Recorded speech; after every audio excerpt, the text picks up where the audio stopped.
soit le précieux sang de notre Seigneur Jésus-Christ et le cœur immaculé de Marie. Toujours dans cette troisième semaine, nous arrivons donc à la deuxième méditation. Nous avons vu dans la première méditation comme quoi il y avait l'humilité d'effacement en se basant sur l'histoire de notre Seigneur Jésus-Christ qui pendant 30 ans est resté effacé à la vue des hommes, en retraite si j'ose dire, à Nazareth, avant de sortir pour diffuser la bonne parole. Voici donc la deuxième méditation de la vie publique, l'humilité d'action. Premier point, l'humilité de Jésus fut simple. Deuxième point, elle fut magnanime. Préparation pour la veille. Pour profiter pleinement de cette méditation, comprenons bien que dans la vie active, l'humilité change de rôle. Elle n'est plus effacement, mais sauvegarde. Cette vertu tend de toute sa force à l'effacement. Nous l'avons médité, mais vient-elle à rencontrer une volonté de Dieu qui s'oppose à ses préférences, elle se replie dans le cœur sans se diminuer en rien. Alors, toujours active, elle reporte son utile influence sur l'exercice des autres vertus et leur communique ce cachet de simplicité et de désintéressement personnel qui fait leur puissance. Être humble au sein de l'effacement est relativement facile, mais rester humble au milieu de l'action demande une vertu solide et de sage précaution. Se complaire dans la louange, dans la simple vue du bien que l'on fait, est un poison si subtil. S'élever en soi-même à mesure que s'élève la position et changer d'attitude avec elle, n'est-ce pas, hélas, la règle commune? Ne faut-il pas d'ailleurs se montrer, agir, parler et réussir? Ne convient-il pas d'en imposer par son attitude? Ô Jésus, vous m'éclairerez de votre exemple. Si je vous aime, il me sera facile de le suivre et de ne plus prendre le change. Ô Jésus, vous mettre à ma place et vous mettre en moi. N'agir que pour vous et par vous. N'est-ce pas l'idéal de l'humilité dans la vie active? Méditation. Premier prélude. Composition du lieu. Contemplons Jésus quittant Nazareth sans bruit, comme il y a vécu.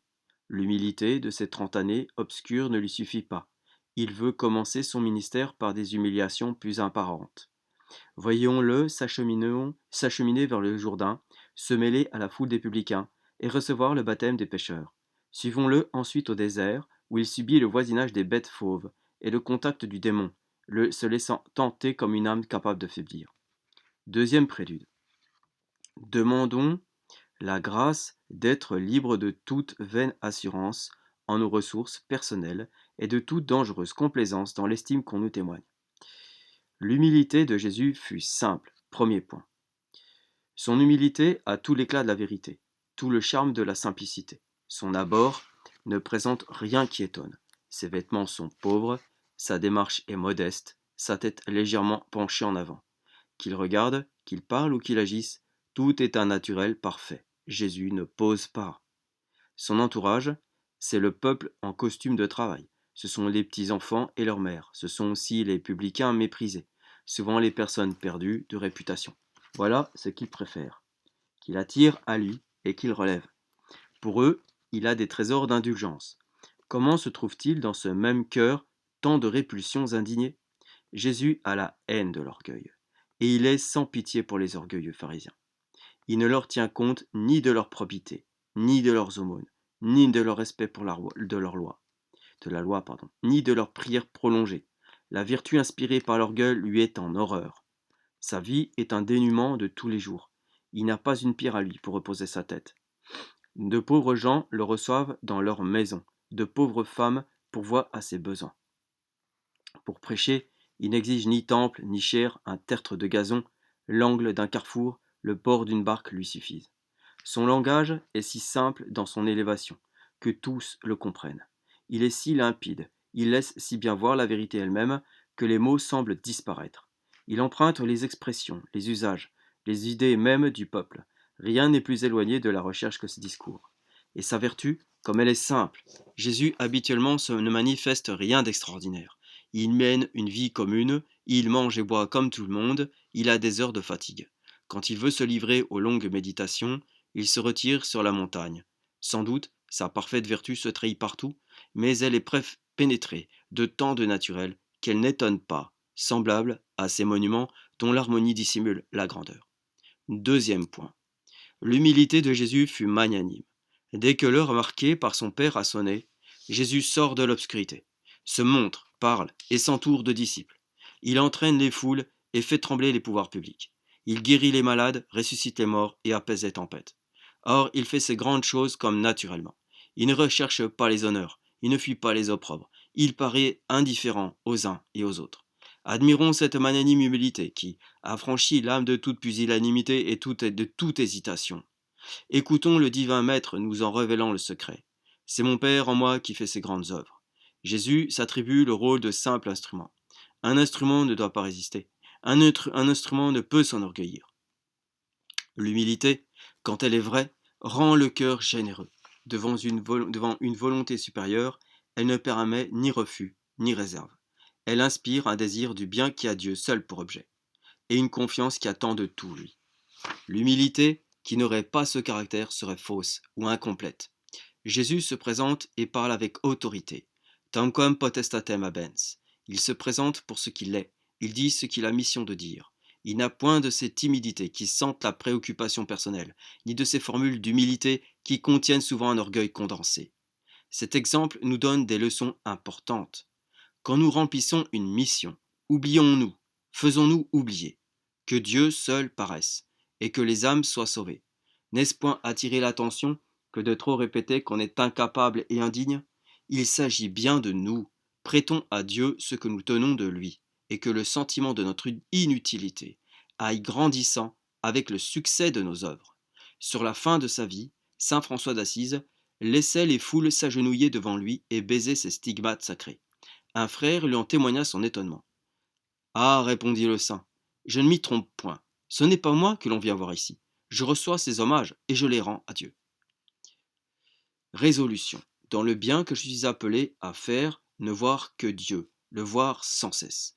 Danger de me rechercher moi-même, ne fût-ce que par une fugitive complaisance. Poursuivons avec Maître Ollier, la leçon 6, de la manière de faire la communion spirituelle et de nous unir à l'Esprit de notre Seigneur dans toutes nos œuvres. Ça tombe bien, ça se suit avec la formule, avec la formation à l'humilité précédente. Afin de jouir du bonheur et de l'avantage dont vous m'avez parlé, apprenez-moi à communier souvent en esprit pendant le jour et à bien user d'une si sainte pratique. Je le ferai en peu de mots. Après vous avoir fait remarquer que notre Seigneur Jésus-Christ, parlant à ses disciples, leur disait que sa nourriture spirituelle était de faire la volonté de son Père, et qu'il opérait toutes choses avec lui. Pater usque modo operatur et cooperor.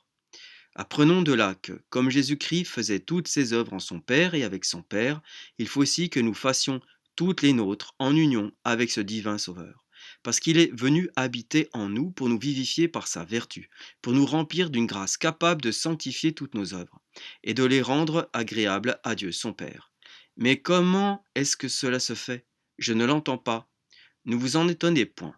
Notre Seigneur a prévenu vos plaintes et vos désirs, quand il a dit à ses disciples: vous connaîtrez au jour du jugement que, de même que Dieu mon Père est en moi et que je suis en lui, je suis en vous et vous en moi. Et comme mon Père demeurant en moi fait mes œuvres, pater in me manens, ipse facit opera. Ainsi demeurant en vous, je ferai vos œuvres, et vous ferez les miennes comme je fais celles de mon Père. Si cette connaissance est différée jusqu'au jour du jugement, de quoi peut-elle me servir maintenant pour me faire agir en Jésus-Christ? Quoique vous ne connaissiez pas distinctement cette doctrine et que vous ne la compreniez pas, il est néanmoins bien aisé à la fois de vous la faire pratiquer. C'est assez de croire. Il ne faut pas voir ni connaître clairement. N'est-il pas vrai que vous croyez, sans les voir, tous les mystères que la foi vous enseigne? Contentez-vous aussi de savoir que la foi vous ordonne d'agir en Jésus-Christ et avec Jésus-Christ. L'Église le dit tous les jours à la Sainte Messe. Tout honneur et toute gloire sont rendus à Dieu le Père par Jésus-Christ, avec Jésus-Christ et en Jésus-Christ. C'est assez de le croire, cessez de vouloir le comprendre. Enseignez-moi donc comment il faut faire ces actions en union avec notre Seigneur, puisque c'est un moyen que la foi me donne pour agir chrétiennement. Eh bien, attachez-vous à cette instruction, elle est très importante. Et si vous pratiquez la leçon que je vais vous donner en peu de mots, j'ajouterai un petit exercice chrétien pour toutes les actions de la journée, où vous verrez les diverses intentions de l'esprit et les dispositions du cœur dans lesquelles vous pourrez faire toutes vos actions afin d'agir chrétiennement. Toute la perfection consiste en ce point, savoir de faire toutes ces œuvres pour la gloire de Dieu, en union avec notre Seigneur Et c'est ce que saint Paul appelle vivre pour Dieu en Jésus-Christ, notre Seigneur. Viventes autem Deo in Christo Jesu Domino nostro.